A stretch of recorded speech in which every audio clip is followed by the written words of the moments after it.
कहानी शुरू होती है एक होशियार लड़के लाइट से, जो स्कूल में अपनी पढ़ाई में व्यस्त है। तभी मौसम अचानक अजीब सा हो जाता है, तेज हवाएं चलने लगती हैं और बादलों की गड़गड़ाहट सुनाई देती है। तभी आसमान से एक अजीब सी डायरी जमीन पर गिरती है। लाइट उत्सुकता से उसे उठाता है और गौर से देखता है। पहली नजर में ये कोई साधारण कॉपी लगती है, लेकिन उसका रहस्यमय रूप कुछ अलग ही कहानी कहता है। वो उसे चुपचाप अपने बैग में रख लेता है। थोड़ी ही देर में बारिश शुरू हो जाती है। स्कूल के भीतर जाते समय वो देखता है कि एक लड़का दूसरे बच्चे को परेशान कर रहा है। लाइट उस बच्चे को रोकने की कोशिश करता है, लेकिन बदले में उसे एक जोरदार मुक्का पड़ता है। वो जमीन पर गिरता है और उसका बैग भी फैल जाता है। गिरते ही उसके बैग से कई छात्रों के होमवर्क बाहर आ जाते हैं। ये देखकर बाकी छात्र समझ जाते हैं कि लाइट सबकी मदद करता था। यही बात शिक्षक तक पहुंचती है और उसे अनुशासन के लिए प्रिंसिपल के पास भेजा जाता है। वहां से उसे एक कमरे में अकेले बैठने की सजा मिलती है। अकेले बैठा लाइट धीरे धीरे उस अजीब नोटबुक की ओर फिर से आकर्षित होता है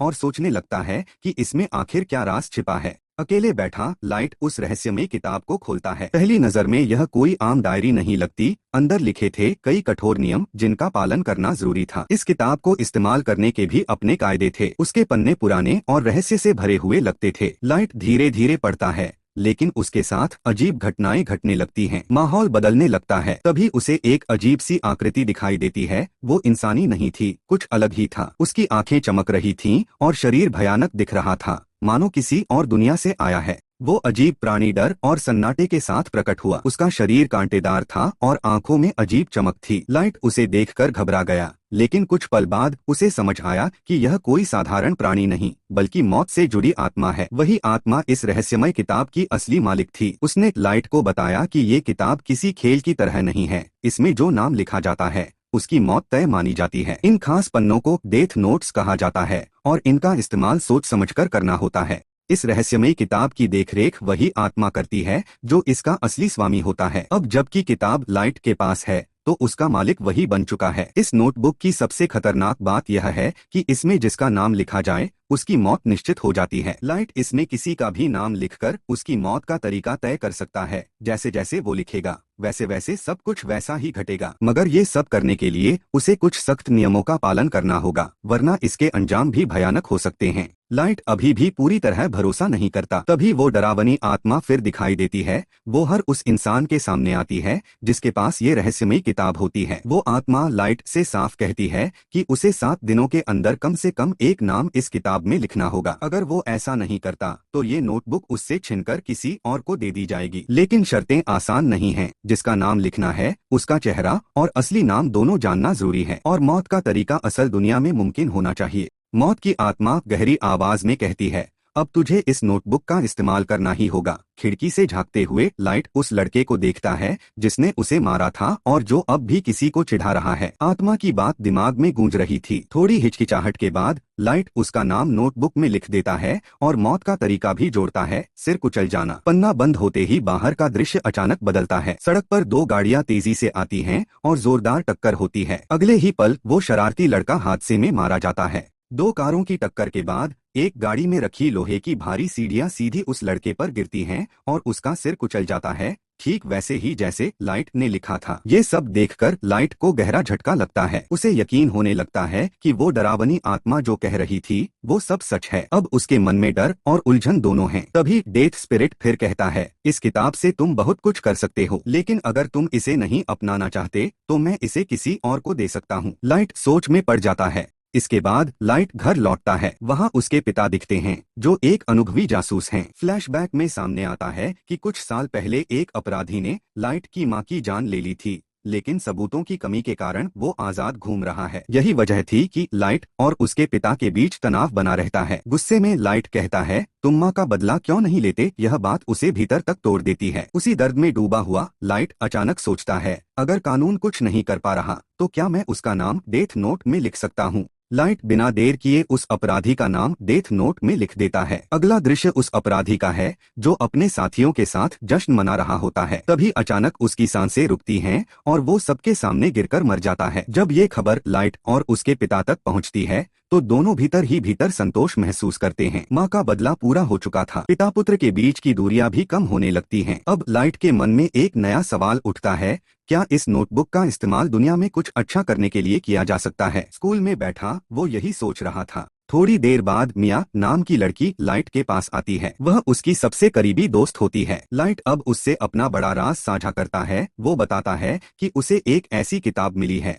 जिसमें जिसका नाम लिखा जाए उसकी मौत हो जाती है। मिया पहले तो इसे मजाक समझती है और यकीन नहीं करती। तब लाइट उसे सच दिखाने का फैसला करता है। तभी पास ही एक जाना पहचाना कातिल नजर आता है। लाइट उस व्यक्ति का नाम और मौत का तरीका नोटबुक में लिखता है, कार से टकराकर मरना। कुछ ही पल में वही होता है और मिया हैरान रह जाती है। मिया ये सब देखकर चौंक जाती है, लेकिन जल्द ही समझ जाती है कि उनके पास एक असाधारण ताकत है। दोनों मिलकर फैसला करते हैं, इस ताकत का इस्तेमाल दुनिया से अपराधियों और खतरनाक लोगों को मिटाने के लिए करेंगे। ऐसे लोगों के चेहरे और असली नाम इंटरनेट से आसानी से मिल सकते हैं। उन्होंने एक लिस्ट बनानी शुरू की और एक एक कर नाम नोटबुक में लिखने लगे। धीरे धीरे अपराधी रहस्यमयी मौतों का शिकार होने लगे। इसी दौरान लाइट को यह भी पता चलता है कि नोटबुक का मालिक मरने वाले इंसान की आत्मा पर नियंत्रण रख सकता है। लाइट ने खुद के लिए एक गुप्त नाम चुना, किरा। अब हर बार जब वो किसी अपराधी का नाम डेथ नोट में लिखता तो दुनिया को यही लगता कि ये काम किरा नाम के किसी रहस्यमयी इंसान ने किया है। उसका इरादा था कि अपराधी इस नाम से डरें और गलत रास्ता छोड़ दें। देखते ही देखते किरा का नाम दुनिया भर में फैल गया। लोग सोचने लगे कि कोई अनजान सीरियल किलर लगातार अपराधियों को मार रहा है। कुछ लोग किरा के खिलाफ थे, लेकिन बहुत से लोग उसे एक न्यायदाता की तरह देखने लगे और उसका समर्थन करने लगे।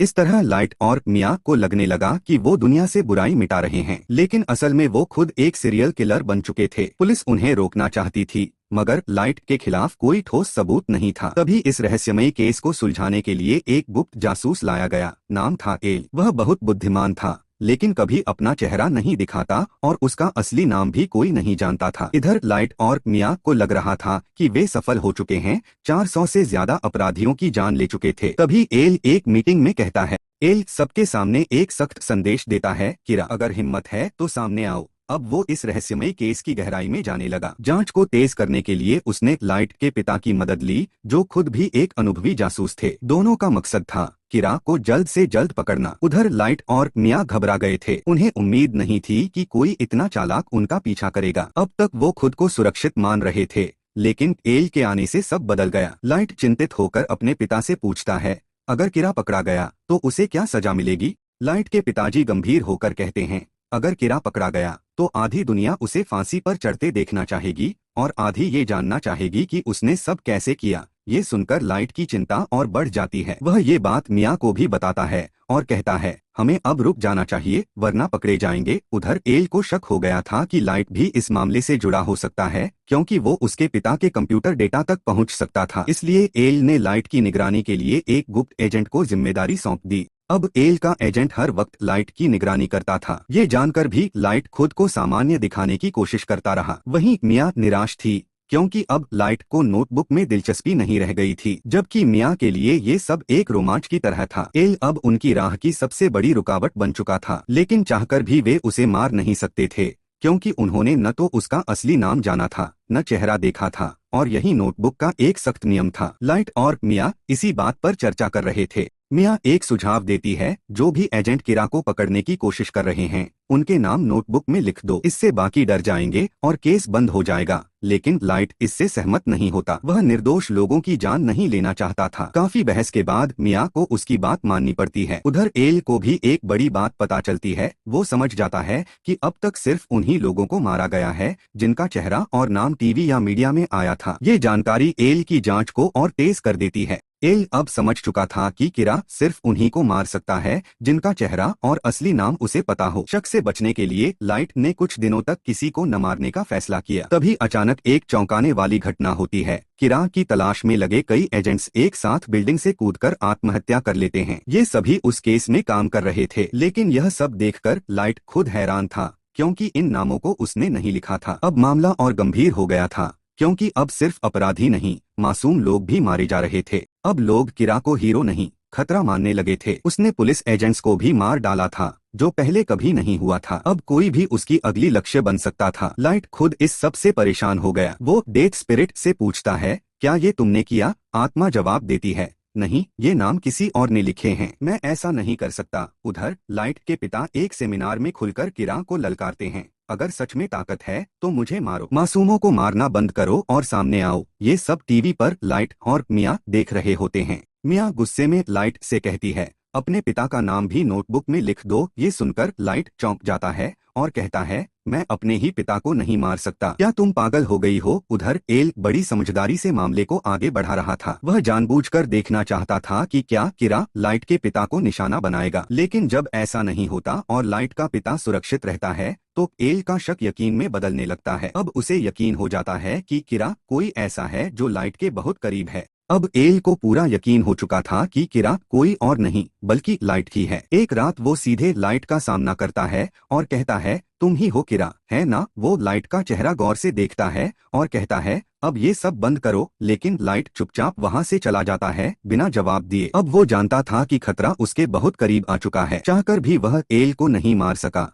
क्योंकि उसका असली नाम अब भी एक रहस्य था। इस बीच मिया भी उलझन में थी। वो एल से कहती है, मैं तुम्हें लेकर बहुत चिंतित हूँ, हमें कुछ करना होगा। लाइट अब लगातार यही सोच रहा था कि कैसे एल को रास्ते से हटाया जाए। वह कहता है, मैंने एल का चेहरा तो देख लिया है, उसका असली नाम शायद उसके किसी दोस्त को पता होगा। फिर वह उस दोस्त का नाम नोटबुक में लिख देता है और उसे अपने नियंत्रण में ले लेता है। इसी दौरान नोटबुक का एक और गुप्त नियम सामने आता है, अगर मालिक उस व्यक्ति का नाम वाला पन्ना जला दे तो उसकी जान बच सकती है। मगर डेथ स्पिरिट लाइट को चेतावनी देता है, ऐसा सिर्फ एक बार ही किया जा सकता है। अब लाइट को ये मौका बहुत सोच समझकर इस्तेमाल करना होगा। अब एल का दोस्त पूरी तरह लाइट के नियंत्रण में था, मगर उसके पास भी एल का असली नाम नहीं था। लाइट उससे सख्ती से कहता है, किसी भी कीमत पर एल का असली नाम पता लगाओ। दोस्त बताता है कि एल पहले एक खास अकादमी में पढ़ता था, शायद वहाँ के रिकॉर्ड में उसका असली नाम मिल जाए। लाइट बिना वक्त गवाए उसे वही जाने का आदेश देता है। वह दोस्त अकादमी की ओर रवाना हो जाता है। अब लाइट की योजना साफ थी, जैसे ही एल का असली नाम हाथ लगे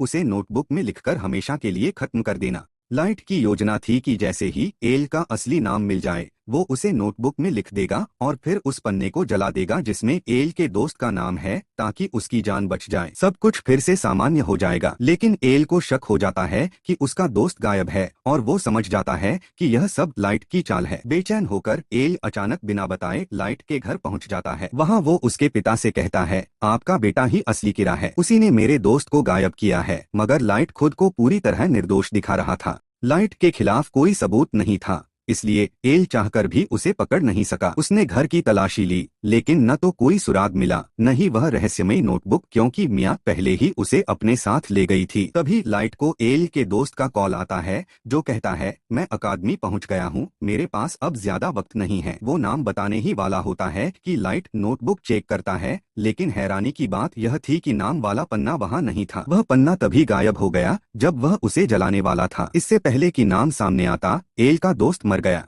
लाइट बेहद दुखी होता है कि एल का असली नाम जानने से ठीक पहले सब बिगड़ गया। उसी बीच एक डांस पार्टी में मिया एक चौंकाने वाला राज खोल देती है। वो कहती है, मैंने ही उस पन्ने को फाड़ा था जिसमें एल के दोस्त का नाम था, और हाँ, एजेंट्स के नाम भी मैंने ही नोटबुक में लिखे थे। फिर वो मुस्कुराकर कहती है, अब तुम्हारा नाम भी मैंने उस नोटबुक में लिख दिया है। तुम्हारी मौत आज आधी रात को दिल की धड़कन रुकने से होगी, लेकिन फिर एक शर्त रखती है, अगर तुम ये नोटबुक मुझे दे दो तो मैं वो पन्ना जला दूंगी। यानी मिया अब किताब पाने के लिए लाइट को धोखा दे रही थी। अपने दोस्त की मौत से आहत एल पूरी ताकत से लाइट को पकड़ने में जुट जाता है। आखिरकार वह उसे पकड़ भी लेता है। वह वहीं खड़े एक रसोइये से कहता है, यही किरा है, मेरी मदद करो। लेकिन वो रसोइया असल में किरा का समर्थक था। वह अचानक एल पर हमला कर उसे बेहोश कर देता है। इस बीच एल भागने की कोशिश करता है और मिया को भी अपने साथ ले जाता है। वे दोनों एक झूले पर फंस जाते हैं और तभी पुलिस भी वहां पहुंच जाती है। लाइट झूले की ओर देखकर चिल्लाता है, अगर तुम मुझसे सच में प्यार करती हो तो उस नोटबुक को हाथ भी मत लगाना।